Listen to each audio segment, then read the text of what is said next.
parity. Private branding is when a company manufactures products but is sold under the brand name of a wholesaler or retailer. Private branding is popular because it typically produces high profits for manufacturers and resellers. The pricing of private brand products are usually cheaper compared to competitive name brands. Consumers are commonly deterred by these prices in good economic circumstances, as it sets a perception of lower quality and standard. But these views shift in less ideal economic circumstances. In Australia, their leading supermarket chain, both Woolworths and Coles, are saturated with store brand or private label. For example, in the United States, Paragon Trade Brand, Wacom Holdings, and Royovac are major suppliers of diapers, grocery products, and private label alkaline batteries. Corresponding, Costco, Walmart, Radio Shack, Sears, Kroger, and large retailers that have their own brand name. Similarly, Macy's, a mid-range chain of department stores, offer a wide catalog of private brands exclusive to their store, from brands such as First Impression, which supply newborn and infant clothing, Hotel Collection, which supply luxury items and mattresses, and also Eba, which supply European-inspired menwear. They use private branding strategies to specifically target consumer markets. Mixed branding strategy. Mixed branding strategy is where a firm market products under its own name and that of a reseller, because the segment attached to the reseller is different from its own market. For example, Elizabeth Arden, a major American cosmetic and fragrance company, uses mixed branding strategy. The company sells its Elizabeth Arden brand through department stores and line of skin products at Walmart with the Skin Simple brand name. Companies such as Whirlpool, Del Monte, and Dial produce private brands of home appliances, pet foods, and soap. Correspondingly, other examples of mixed branding strategy include Michelin, Epson, Microsoft, Galley, and Toyota. Michelin, one of the largest tire manufacturers, allows Sears, an American retail chain, price to their brand name on the tires.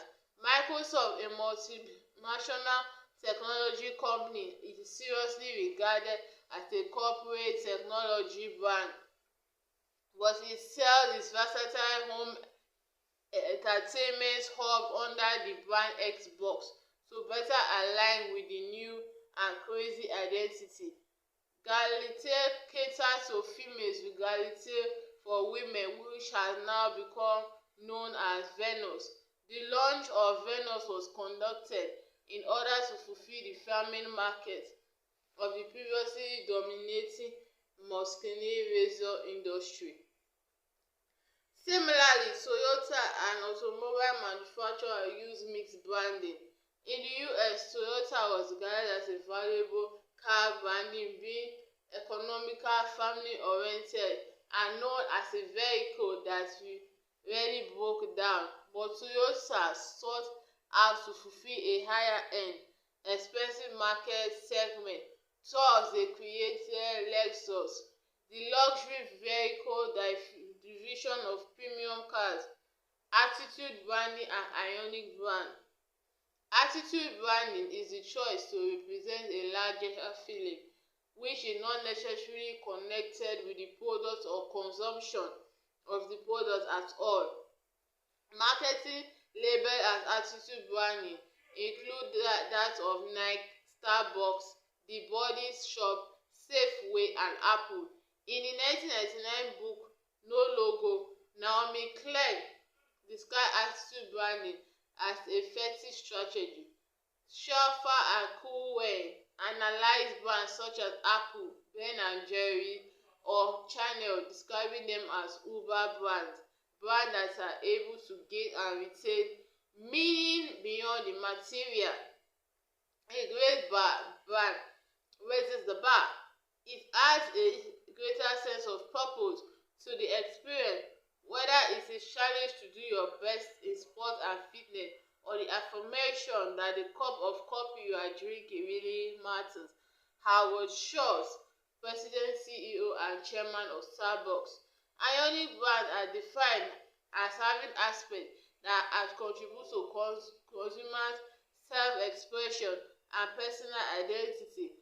Brands whose value is to customers come primarily from having identity value are said to be identity brands. Some of these brands have such a strong identity that may be called more or less cultural ionic, which make them ionic brands. Examples are Apple, Nike, and Harley Davidson. Many ionic brands include almost ritual-like behavior in purchasing or consuming the product. There are 4 key elements to creating ionic brand. Hot 2004. Necessary conditions. The performance of the product must at least be acceptable, preferably with the reputation of having good quality. Math making. A meaningful storytelling fabricated by cultural insiders. This must be seen as legitimate and respected by consumers for stories to be accepted. Cultural contradictions. Some kind of mismatch between prevailing ideology and emergent undercurrents in society.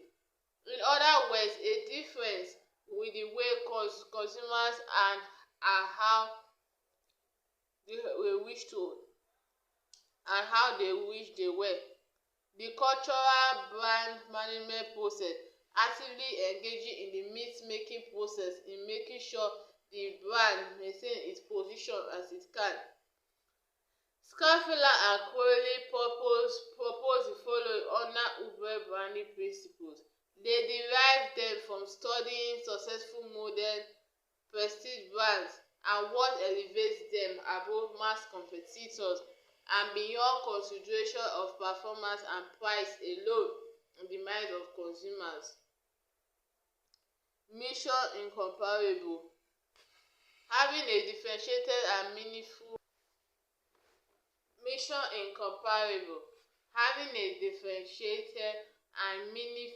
brand purpose, making money. Setting rules that follow this purpose, even when it violates the mass marketing mantra of consumer is always boss/right. Longing versus belonging. Play with the opposing desires of people for inclusion on the one hand and exclusivity on the other. On selling, first and foremost seeking to reduce through pride and provocation rather than to sell through arguments. From myth to meaning. Leveraging the power of myth. All stores that have fascinated and guided humans forever.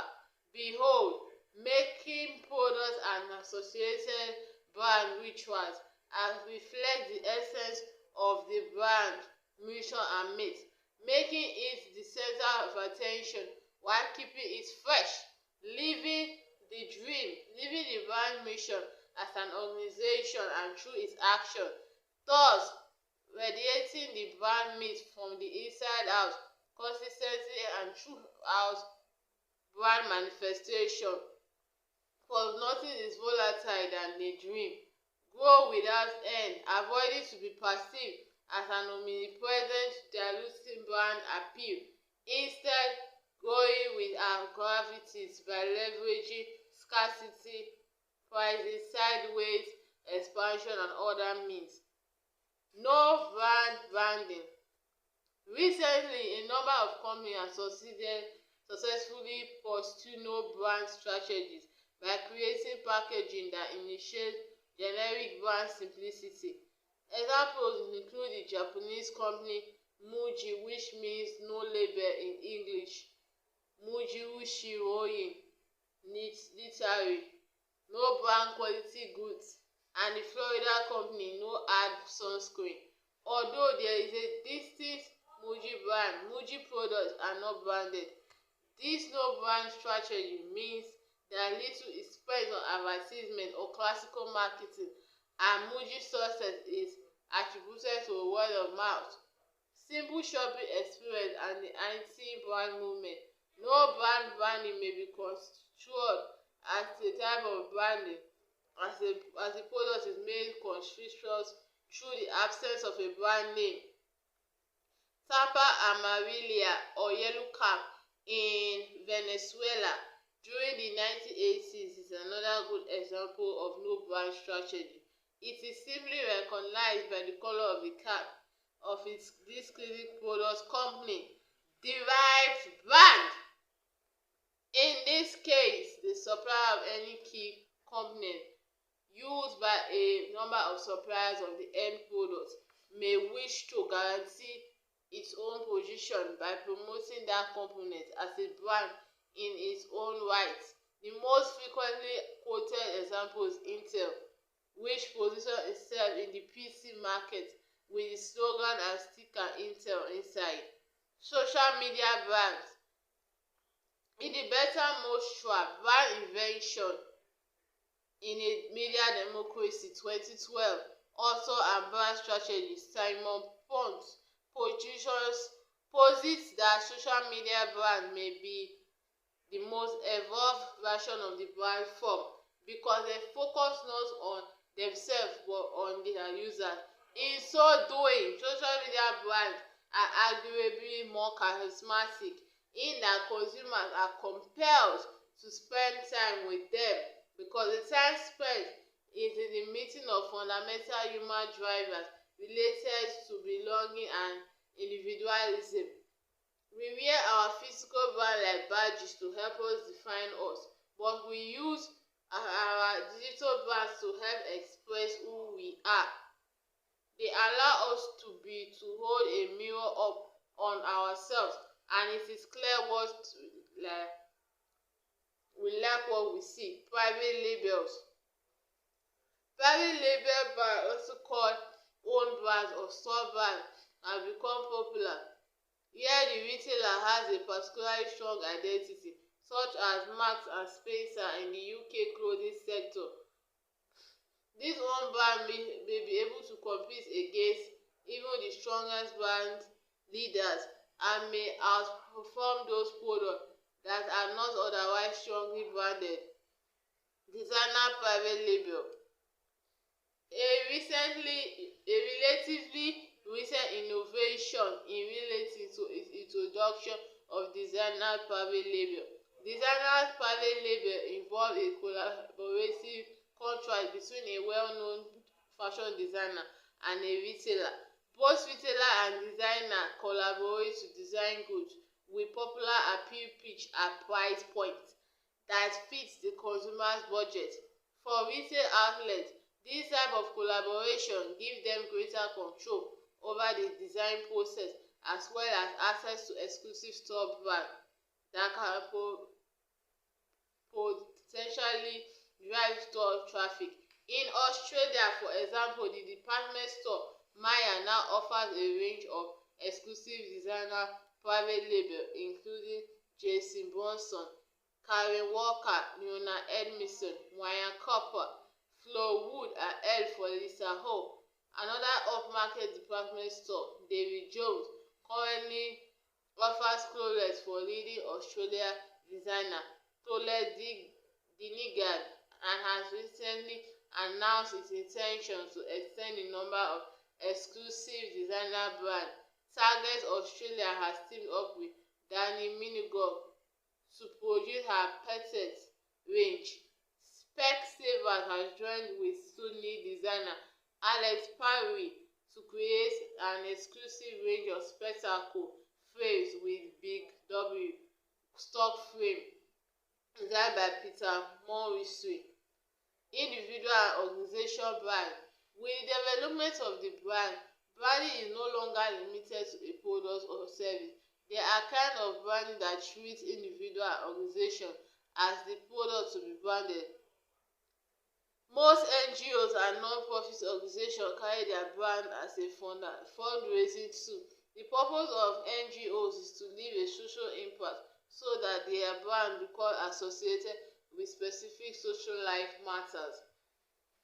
Amnesty International, Habitat for Humanity, World Wildlife Tech are among the most recognized brands around the world.